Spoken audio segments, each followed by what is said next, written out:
Ini selanjutnya Mbak Indi, bagaimana tips menyusui ketika ibu postpartum dan mengalami baby blues, Mbak Indi?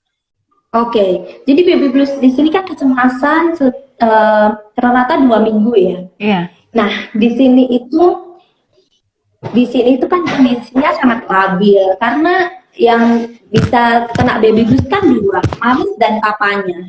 Jadi memang ketika melahirkan, kalau di Indonesia ada support sistemnya seperti biasanya tinggal sama orang tua gitu, tinggal sama mertua kan begitu ya.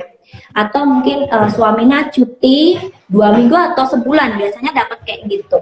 Nah, jadi tolong ketika support system itu terpenuhi semua, jadi ibu lebih punya waktu untuk dirinya sendiri memulihkan ya.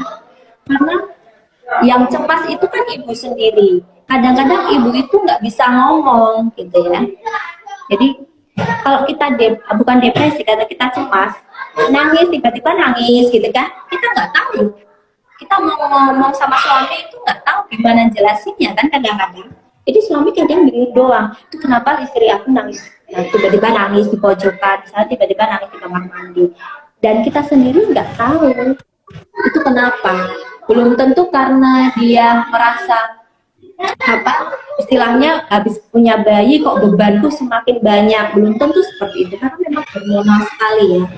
Jadi ketika kita baby blues tadi, support sistemnya memang harus kita jaga dan itu tidak berlangsung mendadak. Jadi kita, kalau saya dulu memang kerjasama sama rumah sakit ya, jadi memang sebelum, jadi hamil trimester pertama atau waktu cek pertama kali itu di week ke-4 ya, di week ke-4, jadi sangat awal sekali kita benar-benar janjian sama suami, sama keluarga, sama rumah sakit, karena beberapa rumah sakit itu punya treatment postpartum gitu kan.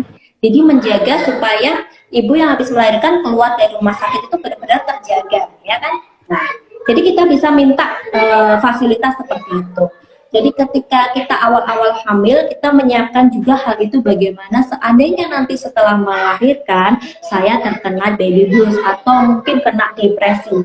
Jadi suami sudah siap, ibu atau orang tuanya siap, mertua atau siapa juga siap yang serumah. Karena ketika seperti itu sudah siap, kita lebih nyaman untuk mengurus diri kita sendiri. Akibatnya kita juga treatment sama si bayinya juga lebih mudah ya. Walaupun itu butuh proses, saya rasa itu lebih mudah dibandingkan serba mendadak gitu ya. Jadi tidak ada persiapan, kemudian melahirkan, serba mendadak, dan itu akan lebih sulit seperti itu. Akhirnya kan banyak lagi dia rentetannya. Ketika baby blues tidak tertangani, dia akan menjadi depresi. Depresi ini sangat mengkhawatirkan. Artinya kalau misalkan ibunya baby blues, boleh tidak menyusui langsung? Bisa. Atau perlu diperas aja gitu? Jadi ketika ketika aku itu di rumah sakit, kan saya mau meminta sama rumah sakit supaya satu ASI. Saya mau ASI 2 tahun, dan rumah sakit memberikan prosedur. Jadi memang di awal-awal kita perlu bonding sama si bayinya. Supaya apa?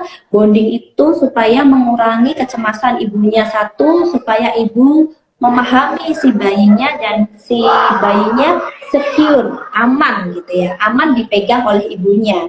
Jadi ketika saya meminta prosedur itu, bayinya selalu dekat sama kita melalui apa? Melalui digendong atau skin to skin atau kangaroo care gitu kan, atau satu ruangan sama ibunya setelah keluar dari rumah sakit.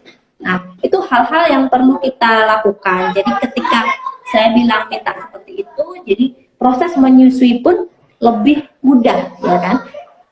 Jadi memang ketika saya minta saya ingin ASI, berarti prosedurnya mengikuti nantinya setelah keluar dari rumah sakit, berarti saya ASI sama si bayi, apapun itu kondisinya, ya kan? Karena rumah sakit pun tahu, jadi setelah melahirkan pasti ada kecemasan, pasti ada perubahan hormonal, ya kan? Nah, di situ kita redakan dari bonding sama si bayinya.